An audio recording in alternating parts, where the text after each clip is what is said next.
Hola, ¿qué tal? Soy Jonathan Lomelí y les doy la bienvenida a este espacio de perspectivas. En esta emisión vamos a platicar con el doctor Javier Hurtado para analizar la recién aprobada reforma judicial en México.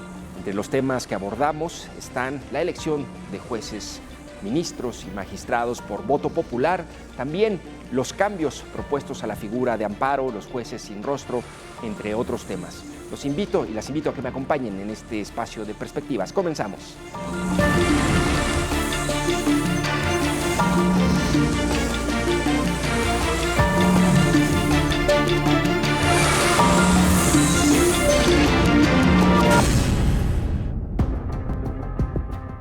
Hoy en Perspectivas, el doctor Javier Hurtado, especialista en Derecho Constitucional, nos acompaña para analizar la reforma judicial en México.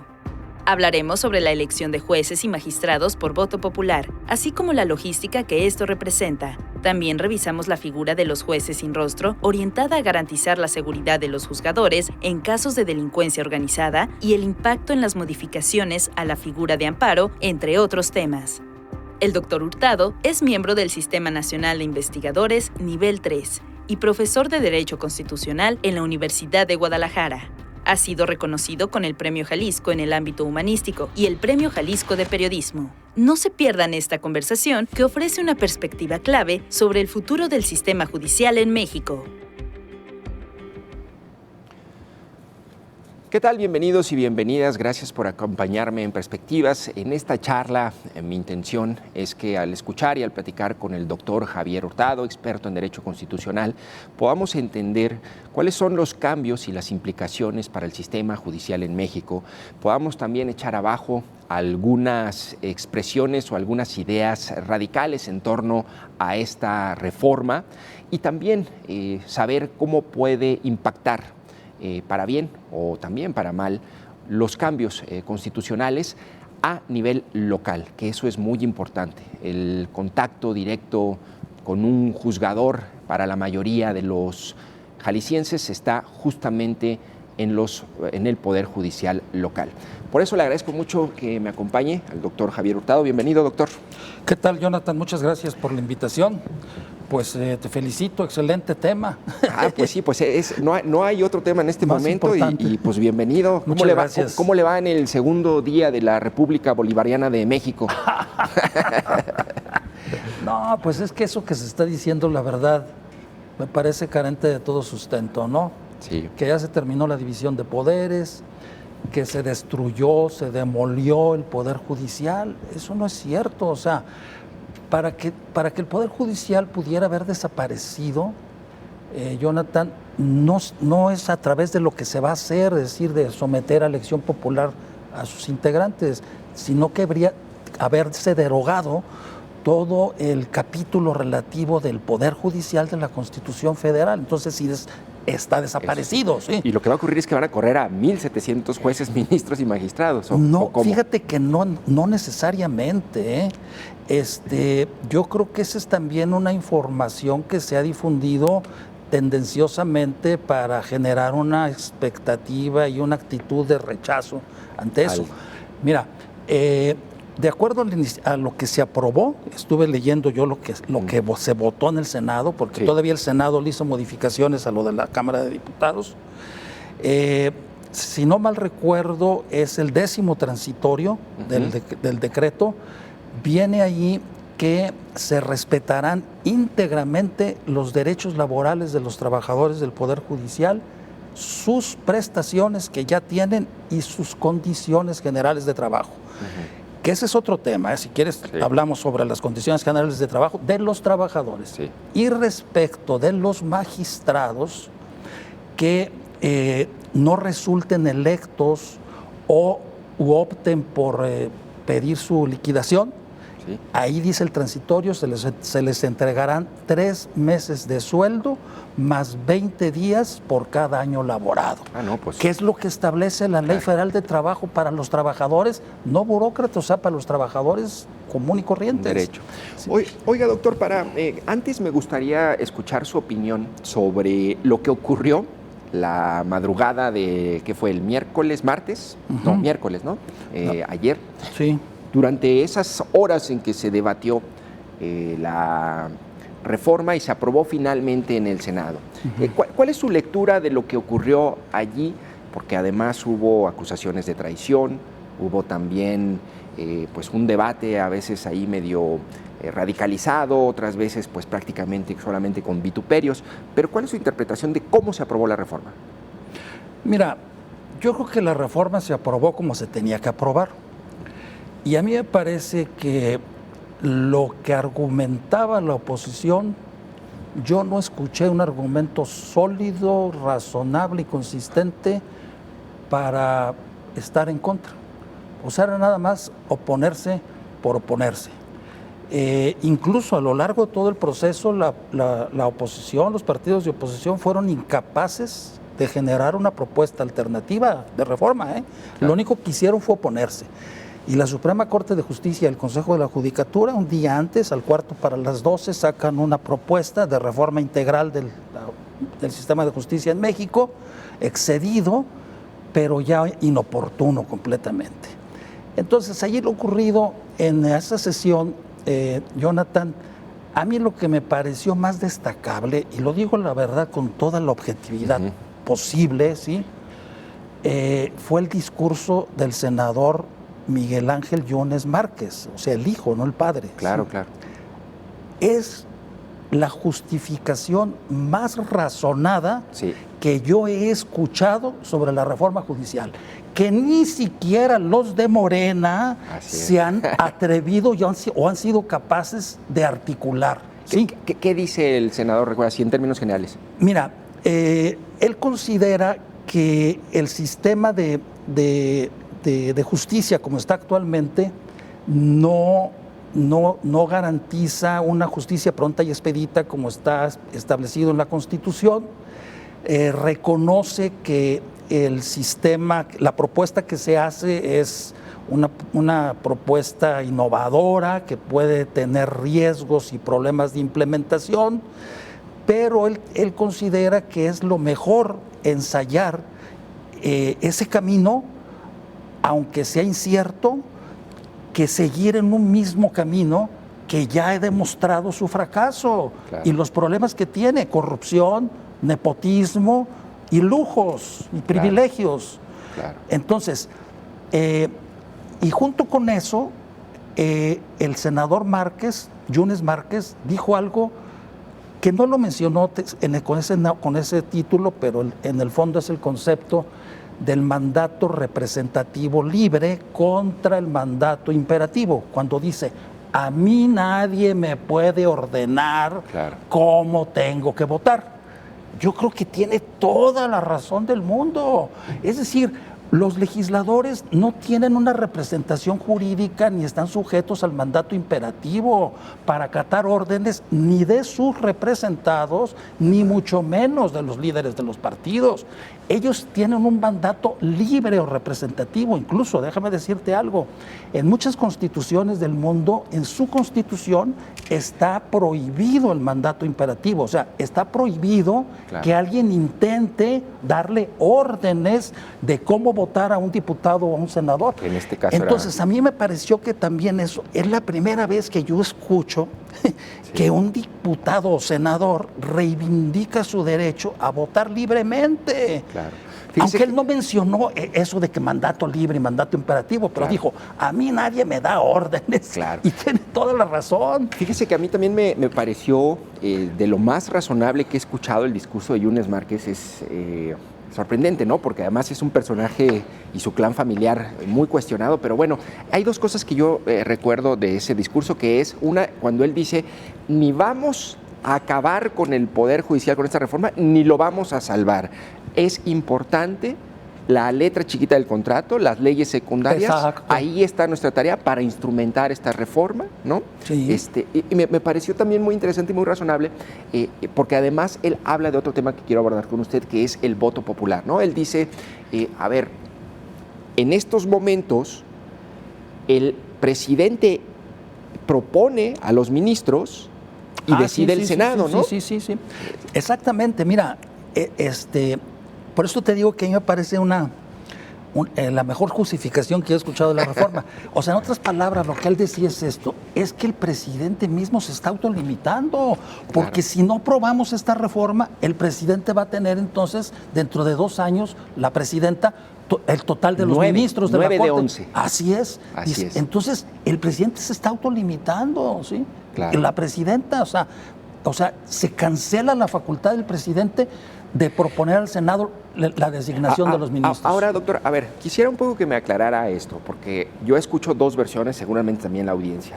Por un lado nos dicen el voto popular, las críticas de la oposición y bueno, de algunos analistas es el voto popular, como está planteado en la reforma, va a acabar con la independencia judicial porque van a ser los mismos de Morena en las cámaras que van a proponer, ¿no?, una lista. El presidente va a proponer otra lista y la Corte va a proponer otra lista. Y quienes finalmente están, o sea, estos actores, pues son, en el caso de las cámaras, pues son partidistas, tienen mayoría de Morena, dice, pues al final lo que va a llegar a la boleta, pues son puros gallos de Morena, que al final pues vamos a terminar eligiéndonos y se va a perder la elección, la independencia judicial, ¿no? Está un poco rebuscada la explicación. Y por otro lado, ¿no?, el presidente mismo dice, de repente con mucho sentido común, dice, bueno, ¿por qué si elegimos al Poder Ejecutivo, al presidente, si elegimos al Poder Legislativo, los legisladores, ¿por qué no vamos a elegir al Poder Judicial, a los jueces? Y la gente, al elegir, pues no está ligada directamente a un partido político, es la voluntad del pueblo. Entonces, no entiendo cómo sopesar estos 2 argumentos. ¿Se pierde o no la independencia judicial con esto? ¿Y cuáles son los riesgos o las ventajas de tener este modelo de elección popular? Pues yo lo vería al revés, Jonathan. A ver. Es que a lo mejor si lo que querían, como dicen los críticos de la propuesta, es lo que ellos suponen es que el presidente va a dominar al Poder Judicial, pues a lo mejor puede resultar un boomerang, porque puede resultar que sea más independiente. Claro. ¿Por qué? Porque no lo va a proponer ninguno de los, no lo va a proponer como en el sistema actual el presidente y lo aprueba el Senado. Es cierto, los poderes, porque no hay de otra, Jonathan, es que se tiene que hacer así, definitivamente. Hay que ser muy suspicaz para estarle encontrando esas cosas siempre el punto de vista malo a las cosas.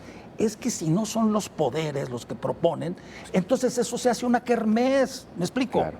O sea, debe ser serio el asunto. Que de hecho es una convocatoria que va cada a ser el poder Senado, selecciona, ¿no? Va a ser el Senado la convocatoria. Sí. El Senado va a ser la convocatoria pública. Ahora, se abren muchísimo más las posibilidades que no existen ahorita, ¿sí?, para que un buen abogado, incluso recién egresado, ¿sí?, con 3 años de su título, ¿sí?, que acredite interés y experiencia y que haya publicado cosas en materia de justicia o del sistema de justicia, pueda llegar a ser hasta ministro. Eso quiero yo preguntarle, doctor. A ver, estoy hablando con el doctor Javier Hurtado, experto en Derecho Constitucional. Usted ha publicado varios libros, ha publicado innumerables artículos, es catedrático. Es decir, si algo sabe usted, es de Derecho. Mi pregunta aquí es, un abogado con 3 años de experiencia, después, obviamente, pues habrá salido y tendrá 3 años de experiencia, pero un abogado promedio puede ser un juez federal, puede ser un juez local, puede hacer esa función que lo que a mí me dicen los jueces federales actuales es una labor hiper especializada que requiere de una carrera, de un proceso de crecimiento y de experiencia que no puede dejarse en manos de un novato de 3 años de experiencia. Dígame bueno, usted. Yo creo que hay en parte razón en esa duda que existe. Te lo voy a decir por qué, Jonathan. Y hay que reconocerlo. Yo que doy clase con mis alumnos, me doy cuenta que están, pero por la calle de la amargura. Ahí estuvo. O sea, por favor, en verdad, te lo digo, un alumno de Derecho ahorita sabe menos de la Constitución que cuando yo estudié la secundaria, que se llevaba el libro de Benito Solís Luna, El hombre y el derecho, un muchacho de secundaria sabía. No saben qué fecha se publicó la Constitución, no saben quién la aprobó la Constitución, no saben cuántos artículos tiene la Constitución. Bueno, al menos saben que existe una Constitución. Y así nomás, ¿no? Entonces, eso es una cosa de todos, o sea, Claro, ese es un problema más bien del sistema educativo. Claro. Y el hecho, que como bien lo ha dicho algún estudioso también de Derecho Constitucional, de que México es el país que tiene el mayor número de escuelas de Derecho del mundo, ¿sí? Sí, o sea, en cualquier cochera hay una escuela de Derecho, ¿sí? Entonces, ese es un problema del sistema educativo, o sea, ni aunque hayan salido con 15 años de experiencia les pongas, las deficiencias van a ser las mismas. Además, el decreto aprobado contempla la continuidad de una escuela, ya no es de formación judicial, una escuela nacional de formación judicial, en donde van a tener que acudir también los juzgadores locales. Otra cuestión más. Esos jueces y magistrados que sean electos van a ser evaluados en el primer año. Y los que vean que no dieron el ancho, los van a meter a la escuela.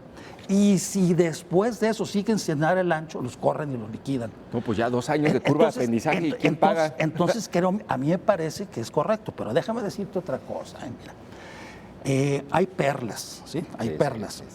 Estos que están actualmente, ¿sí? Y que dicen que son los doctores de la ley, que dialogaron con Jesucristo afuera del templo, la zarza ardiente les habló. Que son los zulemas, ¿no?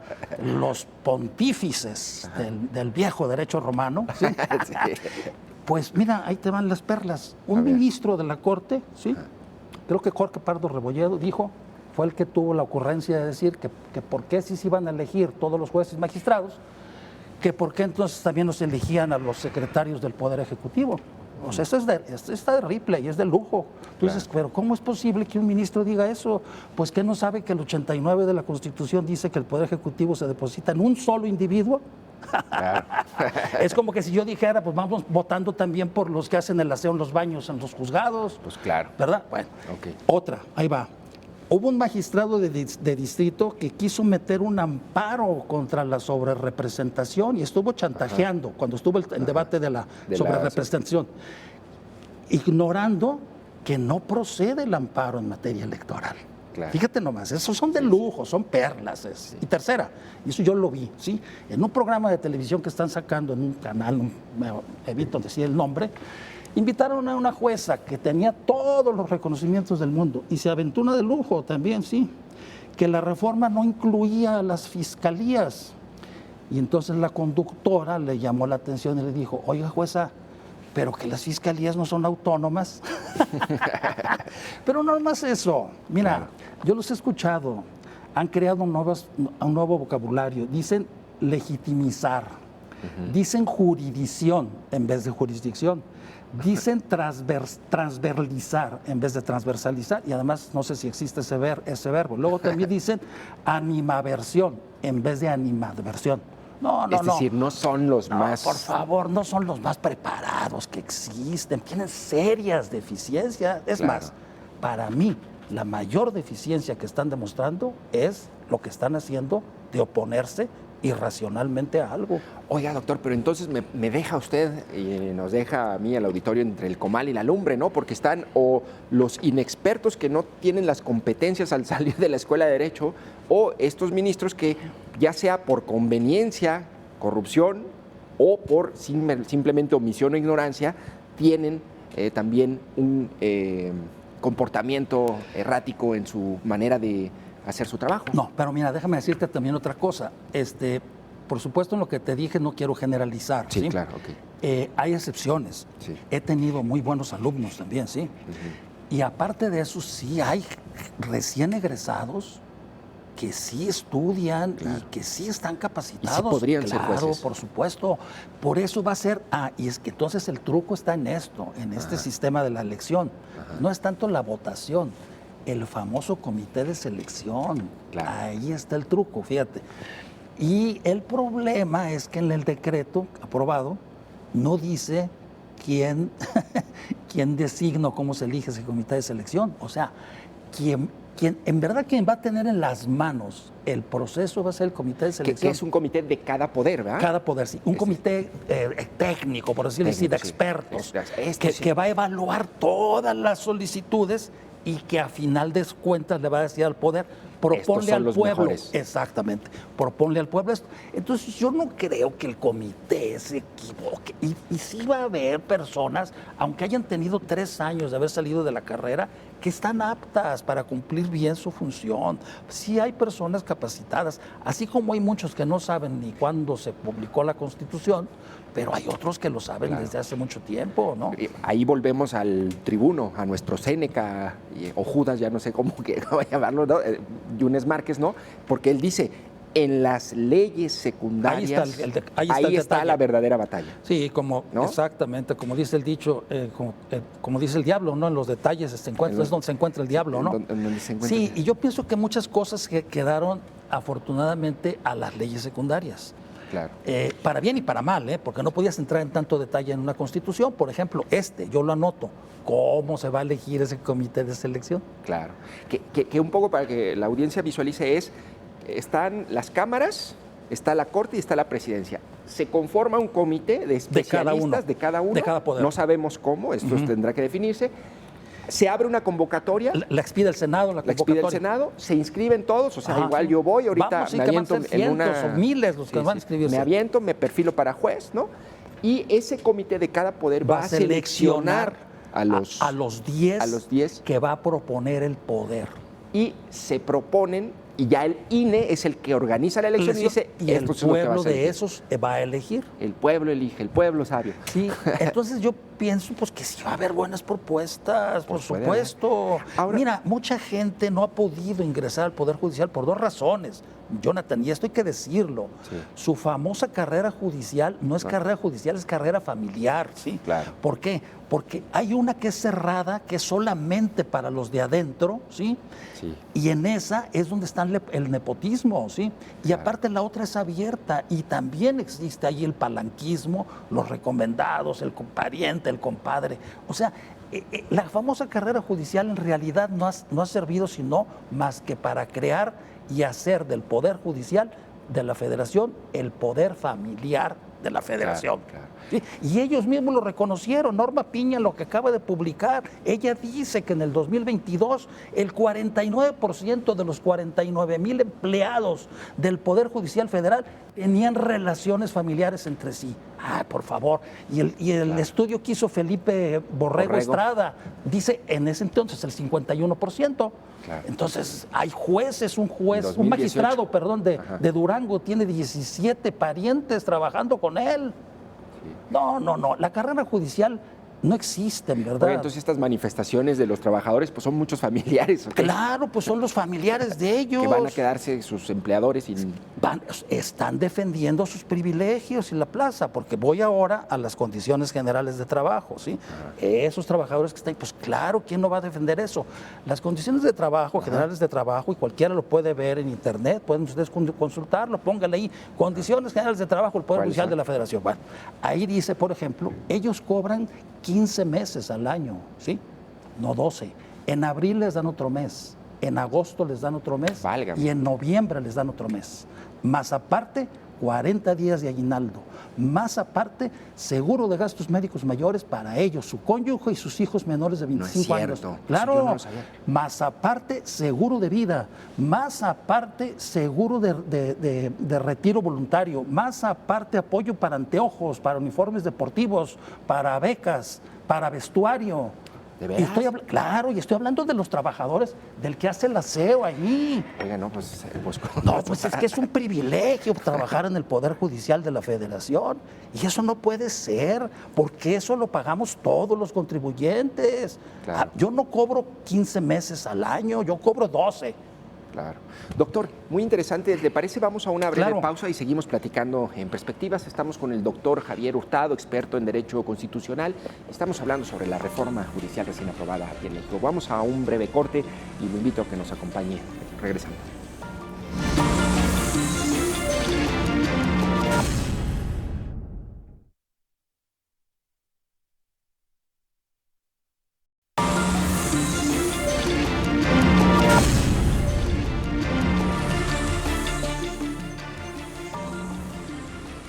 Estamos de regreso en Perspectivas. Platicamos con el doctor Javier Hurtado, experto en Derecho Constitucional, acerca de la recién aprobada reforma constitucional aquí en México.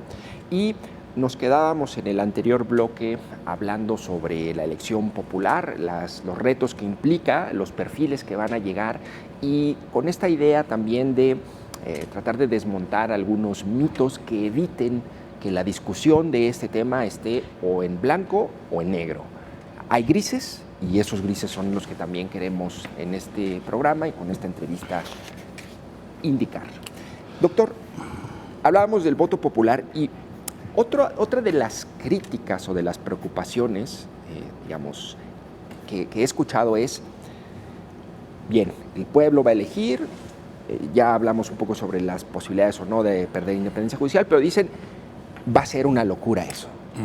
Es decir, ¿cuántos jueces federales tenemos en Jalisco? Nomás para poner el ejemplo en Jalisco, ¿no?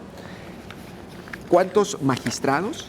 Pero además eso tendrá que trasladarse al Poder Judicial local, ¿no? Uh-huh. ¿Y cuántos jueces locales hay? ¿Lo tengo aquí o lo tiene usted el dato? Yo lo tengo aquí. A ver, dígame. No es para saber lo que tendríamos que elegir en Jalisco. Magistrados federales son 75. En Jalisco. Federales. Y jueces 47. Federales, sí, ok. Así es. Claro, yo me imagino que... ¿Y locales? 272. Locales... 272, ¿verdad? Locales. Sí, locales. O sea, eso sumamos. ¿Y magistrados locales? 34. 34. O sea... No, pues son como... Sí, pero vamos a ir hasta donde... 400 perfiles. Sí, pero hasta donde quedó, fíjate, no hay por qué alarmarnos. La elección de los juzgadores locales, el octavo transitorio del decreto, le da la oportunidad a las legislaturas de los estados de una libertad configurativa que se llama, ¿Eso en el sentido de que ellos pueden elegir cuántos elegirían en el 2025 y cuántos en el 2027. O bien dejar de elegir en el 2025 y todos elegirlos en el 2027, los locales. Los locales, sí. En el caso de los federales son todos. En el 25. Sí, en el 25. Así es, son todos. Pero también va a haber una renovación escalonada. Sí, ¿no? Sí. Es decir, los que vayan o estén próximos a ya estar por terminar su encargo, eso sí, y a los otros, bueno, se sujetarán también al trámite de la elección, pero deberán de ser ahora electos por el pueblo. Claro. Entonces sí va a haber continuidad de los que están sometiéndose al trámite de la elección. Y si no quieren, pues está la liquidación. Oiga, doctor, pero a ver, digamos un poco recapitulando. Me dice, son 75 ministros, nada más en Jalisco, 75 ministros federales. No, magistrados. Magistrados federales, perdón. 47 jueces federales, 272 jueces locales y 34 magistrados locales. Eso implicaría más o menos así, redondeando 400, ¿no? Redondeando como en el Senado. Y si pensamos en que se hacen 2 etapas, sería mínimo elegir 200 perfiles, ¿no? En el 25, por decir, y 200 en el 27. Si pensamos que son 3 candidatos por cada vacante, estaríamos hablando de 600 perfiles para 2025 y 600 perfiles para 2000. O sea, ¿eso es manejable, sí, doctor? No, pues sí, a mí me parece que eso se antoja en principio difícil de poder concretar, ¿no? Pero yo creo y espero que en las leyes secundarias se precise eso. Porque la Constitución nada más establece que serán electos, pero no dice el detalle. Y es el INE el que se va a aventar la chamba. Y es el INE. Entonces, yo creo que eso viene en la ley secundaria, definitivamente. Y yo quisiera confiar en que, por ejemplo, el diputado Ricardo Monreal es una persona hábil y experta y conocedora del derecho constitucional y con mucha experiencia política. Yo espero que sabrán encontrar los recovecos para que el ciudadano pueda transitar por esa enorme responsabilidad que van a tener de la manera más sencilla posible.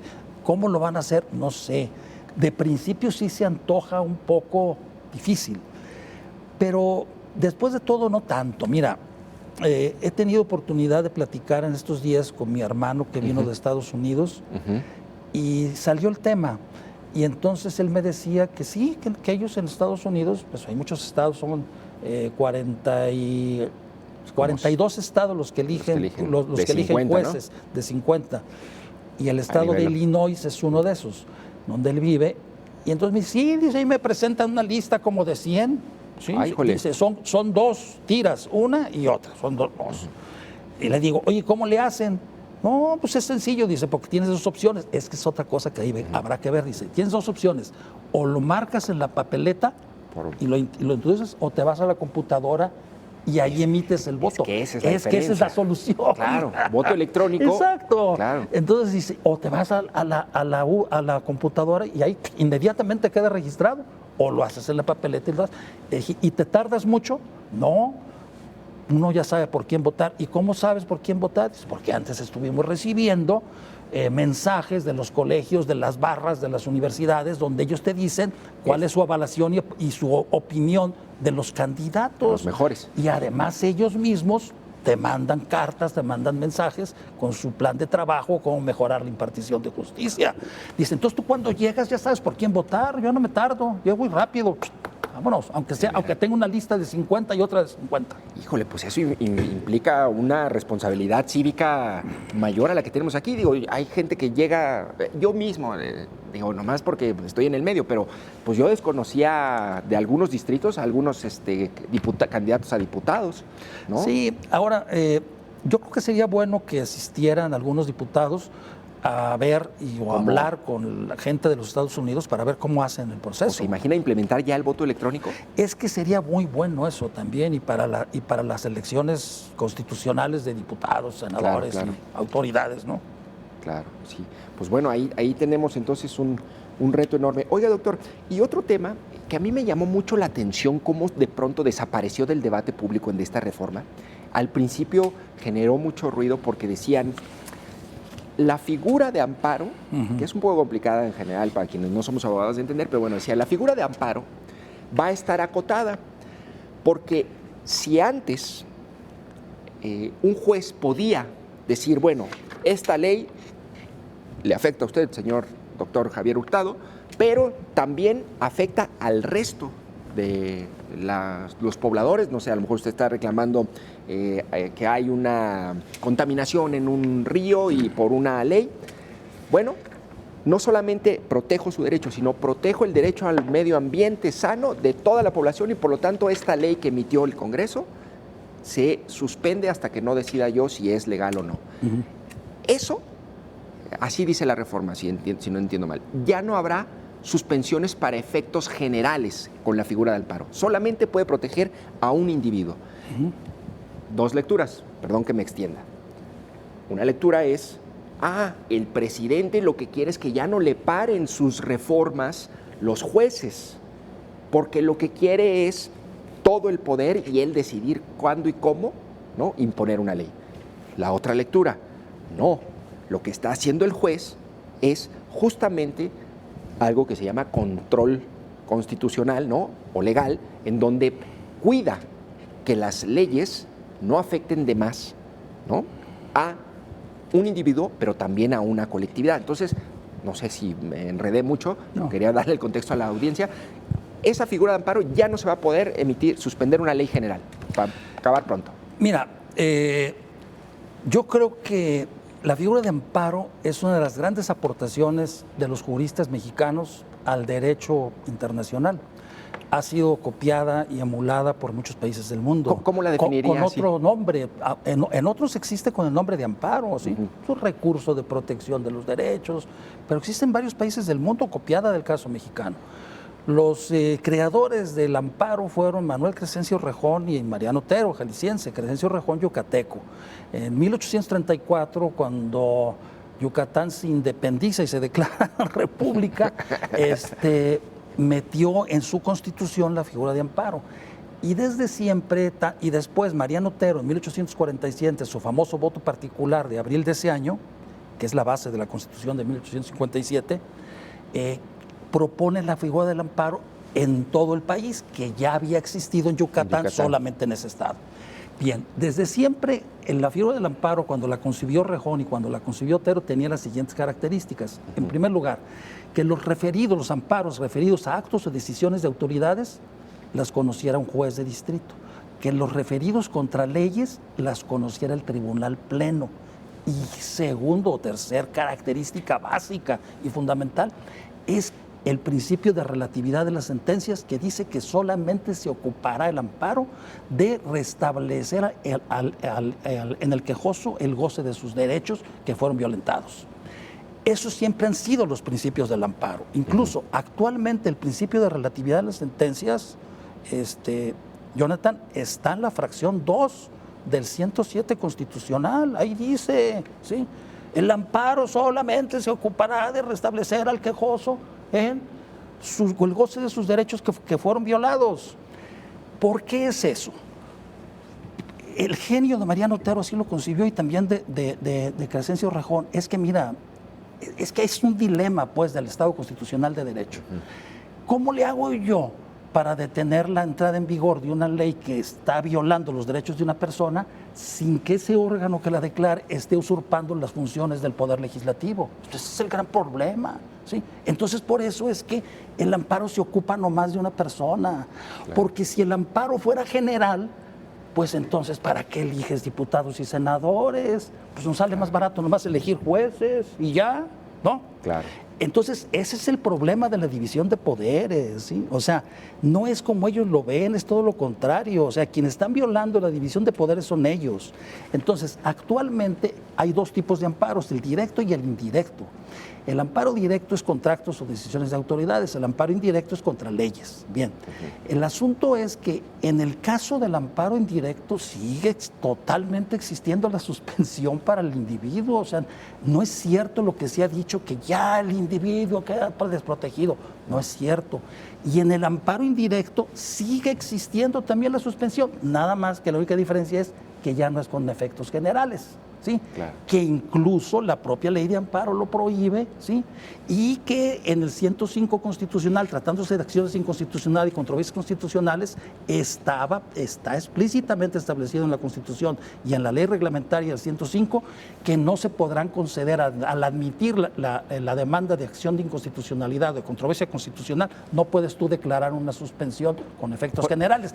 Y lo estaban haciendo. Claro. Y entonces, al hacer eso, pasan por arriba del legislativo. Entonces, pero es que es peor esto. Lo peor es cuando un juez de distrito, al conocer de un amparo de una persona, otorga una suspensión con efectos generales. Y entonces aquí el argumento es ese que tú decías.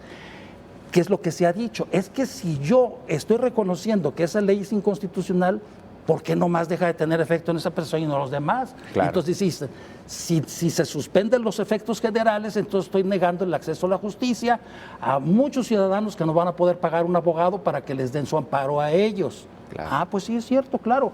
Pero si el juez, ¿sí?, suspende una ley, pues está usurpando funciones en primer lugar, porque esa es una atribución que solamente debería ser exclusiva del Pleno de la Corte. No de un simple juececito, ¿sí? Claro. Y está pasando por encima de la Cámara de Diputados, de la Cámara de Senadores y del presidente de la República, que la promulgó y la publicó, y que son autoridades electas popularmente. Claro. Y un juececito, ¿sí?, que yo no sé quién lo designó, resulta que le da para atrás a un acto soberano del legislador, de dos cámaras, y a la facultad de promulgación del presidente de la República. Que creo que lo resume muy bien. Es decir, con esta modificación a la ley de amparo, ya no un juez, no la Corte sí lo puede hacer. Un juez sí no va a poder suspender una ley. Así es, exactamente. ¿No? Pero a ver, por ejemplo, recuerdo la reforma eléctrica, que es un poco el ejemplo que dan para este debate, ¿no? Promulga su reforma eléctrica el presidente, ¿no? Y sale un juez y dice, le voy a conceder un amparo a esta empresa, ¿no? Pero si nada más se lo concedo a ella, para que no le aplique la reforma eléctrica, lo que va a generar es una distorsión en el mercado, porque hay 50 empresas más que van a estar en desventaja. Por lo tanto, suspendo la reforma eléctrica, porque si protejo a pues protejo a todos. Has puesto un muy buen ejemplo. A ver. Ahí está completamente pervertida la figura del amparo. Sí. Porque el amparo se inventó para las personas, no para las empresas. Ya. En segundo lugar, porque elevaron a nivel de derecho humano el libre mercado. Y yo nunca he leído ni en ningún tratado o convención que el libre mercado sea un derecho humano, ¿sí? Y ahí están haciendo sujeto de una protección de amparo a una empresa, no a una persona. O sea, ese es el problema, ¿sí? Ese es el problema. El juez que concedió el amparo, Juan Pablo Gómez Fierro, fue mi maestro, muy capaz. Sí. Pero se excedió. ¿Y entonces por qué se exceden? ¿Se exceden por equivocación o por corrupción? No, yo creo que estoy generalizando. No, es correcto. Yo pienso que es una equivocación no malintencionada. Es que hay un dilema. Mira, es que yo tengo la mejor opinión del juez, ¿sí? La verdad, me parece una persona incorruptible, ¿sí? Pero es que hay un dilema, o sea, en la actualidad. ¿Qué es más importante? Proteger los derechos, es el famoso test de proporcionalidad o juicio de ponderación. ¿Qué es más importante? ¿Proteger los derechos humanos de una persona o de 2 o 3 personas o violar la división de poderes? Es un dilema que tiene el juez, ¿sí? Claro. Y entonces el juez Gómez Fierro dijo, pues para mí es más importante, aunque se equivocó ahí, pues proteger los derechos humanos, más que yo no sé de dónde sacó que el libre mercado era derecho humano y que las empresas pueden ser sujetas de amparo. Claro. Entonces, pero ese es el dilema, digamos, quitado eso, ese es el dilema. Pongamos el caso de una persona. Yo le concedo el amparo a esto, pero lo voy a conceder con efectos generales, porque si no, dejo sin protección a todos los demás, aunque no lo hayan solicitado. Pues sí, pero si hago eso, yo juez, pues me voy a exceder porque voy a pasar por encima de la Corte, que es su facultad de invalidar leyes, y de las otras 2 cámaras y del presidente de la República. Entonces el juez tiene que ponderar, ¿no? ¿Qué es más importante? Y es la decisión personal que ellos toman. ¿Proteger el derecho humano o salvaguardar la división de poderes? Claro. Y la estructura jerárquica de la Corte. Lo que es cierto es que la reforma judicial actual dice, vamos a proteger al individuo y los efectos generales, a menos con un análisis sesudo y profundo de la Corte, solamente ella Corte. Eso sigue existiendo, sí. Eso no se alteró. Sí, no. Eso no se alteró. Sigue existiendo tanto la declaratoria de invalidez de una ley por medio de una acción de inconstitucionalidad, como también la declaratoria general de inconstitucionalidad por parte de la Corte, pronunciada por 8 ministros. O sea, por ejemplo, te pongo un ejemplo. La Ley de Seguridad Interior, ¿te acuerdas? Sí. Esa fue declarada, tuvo una declaratoria general de invalidez por parte de la Corte. Oiga, y ahí voy al siguiente punto, es esta reforma judicial. Yo vi un mensaje allí de Piña que también me pareció, me sorprendió un poco, decía en redes sociales, decía, si no hay justicia para el pueblo, que no haya paz para el gobierno, decía, ¿no? Y dice, vamos a analizar si esta ley o esta reforma es constitucional, es decir, si la reforma de la Constitución es constitucional, no sé cómo eso se pueda formular. ¿Es posible todavía echar abajo con recursos jurídicos esto que se aprobó? No, definitivamente no. Tal y como está establecido actualmente los parámetros de la Constitución, no. Sin embargo, esto está abriendo, pero nadie se ha dado cuenta. La verdad, qué lamentable, nadie se ha dado cuenta, porque nada más van para su santo. Es que esto está abriendo y haciendo evidente la necesidad de que haya un órgano que pueda controlar el proceso de reformas constitucionales, que no existe. La Corte no tiene atribuciones, ¿sí?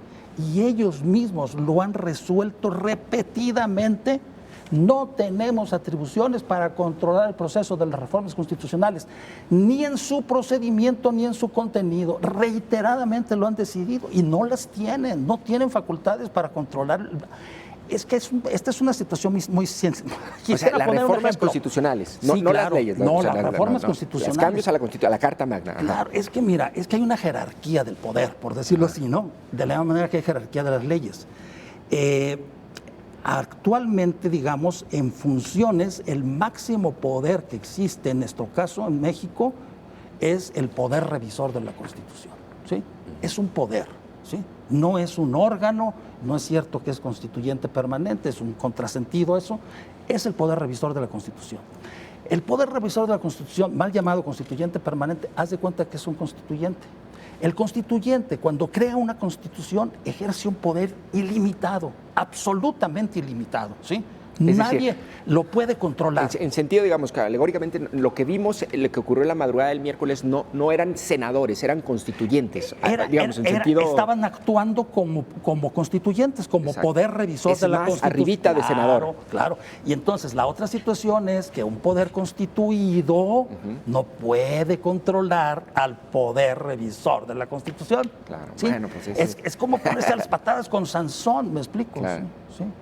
Entonces, el poder revisor de la Constitución y un constituyente, para ponerte un ejemplo, quisiera utilizar el ejemplo del creador, y me van a disculpar si exagero, ¿no? Sí. Por ejemplo, el creador crea las 4 fuerzas y leyes que gobiernan el universo, ¿no? Ajá. Pero el creador no está sujeto a esas 4 leyes o fuerzas. Imagínate que el creador pasa por un agujero negro y se lo chupa. Pues no, ¿verdad? No. Es un absurdo, ¿no? Imagínate eso. Pues es lo mismo, sí, claro. Es lo mismo. No le pueden decir al Senado, pero te tratas mal. O sea, el poder constituyente, pues ¿cómo le va? La luna le va a decir al sol o al creador lo que tiene que hacer. ¿Sí? Para que me entiendan, ¿no? Sí, claro. Entonces es un exceso. O sea, la verdad a mí me da risa cuando escuché al presidente del PAN decir que van a presentar una acción de inconstitucionalidad contra una reforma inconstitucional. ¿Y quién la va a declarar inconstitucional una reforma constitucional? Nunca jamás. ¿Nunca ha ocurrido? Nunca jamás. En otros países del mundo sí lo han hecho. Cortes constitucionales, ojo, no poderes judiciales, porque se corre el riesgo que el Poder Judicial actúe como juez y parte. Y aquí no tenemos cortes constitucionales. No tenemos corte constitucional, ese es el gran problema. Claro. Y por otro lado, lo que dijo la ministra Piña me parece de la mayor gravedad. Eso es una convocatoria. Si no hay justicia para el pueblo, que no haya paz para el gobierno. Eso es una convocatoria a la rebelión, y eso es un delito, ¿eh? Sí. Eso es un delito, es una convocatoria a la rebelión.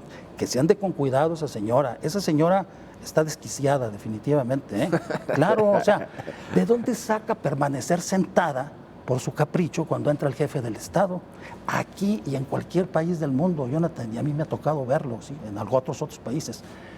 Cuando asisto a congresos y llega el presidente o el rey a inaugurarlos, todo el mundo se pone de pie, por favor. Pues dicen que ahí en febrero, 5 de febrero de 2023 comenzó todo esto. Cuando Piña no se paró, pues en un evento oficial en donde estaba el presidente. Es que en todo el mundo todos se deben de parar cuando entra el jefe del Estado. Solamente que estés paralítico, no te paras, ¿sí? Claro. Si el presidente es el único individuo ante el cual la bandera se inclina, ¿cómo una persona comete la majadería de no ponerse de pie ante esa persona? Claro.